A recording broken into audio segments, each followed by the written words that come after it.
Anda menyaksikan Headline News Metro TV, pemirsa. Jelang mudik 2023, Menteri Perhubungan Budi Karya Sumadi menggelar rapat dengan pendapat dengan Komisi 5 DPR. Pertemuan membahas kesiapan infrastruktur dan transportasi Lebaran. Untuk informasi selengkapnya kita bergabung dengan jurnalis MJN, Lis Pratiwi dari Gedung DPR RI Jakarta. Selamat siang. Lis, bagaimana jalannya rapat dengar pendapat antara Menhub dan DPR? Jason, rapat antara Menteri Perhubungan Budi Karya Sumadi dengan Komisi 5 DPR akan segera dimulai. Rapat ini nantinya akan membahas terkait dengan kesiapan infrastruktur dan transportasi Lebaran 2023. Selain Menteri Perhubungan Budi Karya Sumadi, rapat juga rencananya akan dihadiri oleh Menteri PUPR, Kepala Basarnas, dan Kepala BMKG. Saat ini pihak-pihak terkait juga masih melakukan persiapan dan berkoordinasi sebelum memasuki ruang sidang di Komisi 5 DPR.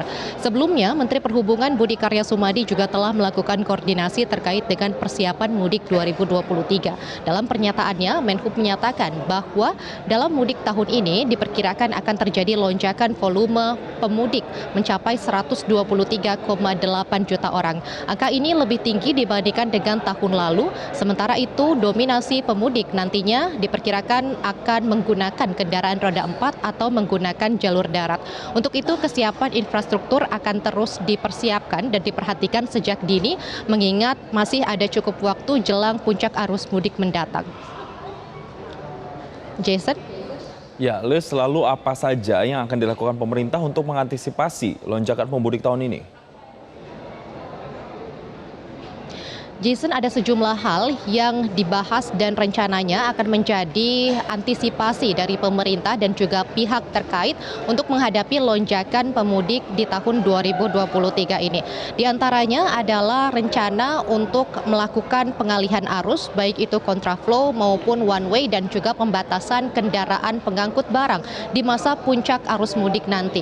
Untuk pembatasan atau untuk one way ini rencananya akan dilakukan mulai dari kilometer 72 tol Cikampek hingga kilometer 414 tol Kali Kangkung. Sementara itu puncak arus mudik sendiri diperkirakan akan terjadi pada H-3 hingga H-1 Lebaran atau pada tanggal 19 hingga 21 April mendatang. Selain rencana untuk melakukan pengalihan arus, kepolisian juga saat ini sudah menentukan titik-titik krusial yang berpotensi terjadi kemacetan.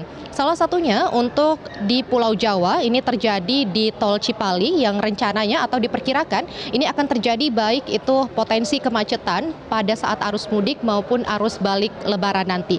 Dan selain itu juga pihak terkait termasuk dari Kementerian Perhubungan saat ini juga terus menyiapkan sarana dan prasarana serta memperbaiki segala infrastruktur untuk memberikan fasilitas terbaik bagi para pemudik tahun ini, mengingat saat ini pembatasan memang sudah tidak lagi dilakukan usai pandemi COVID-19.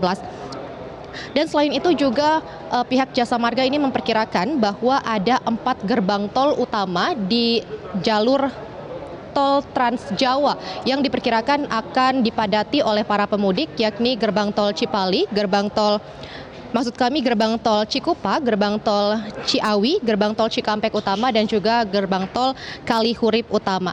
Angka pemudik yang akan melewati keempat gerbang tol ini diperkirakan akan lebih tinggi. Selain itu juga pemudik yang akan berpindah dari Pulau Jawa menuju Pulau Sumatera, salah satunya melalui Pelabuhan Merak juga tentunya terus diantisipasi, baik itu sarana prasarana maupun perbaikan fasilitas lainnya, mengingat pada tahun lalu sempat terjadi kepadatan dan juga kemacetan yang cukup panjang bagi pemudik yang akan melintas di sekitar Pelabuhan Merak. Jason, kembali ke Anda di studio. Terima kasih, Lis Pratiwi melaporkan langsung dari Gedung DPR RI Jakarta. Selamat bertugas kembali.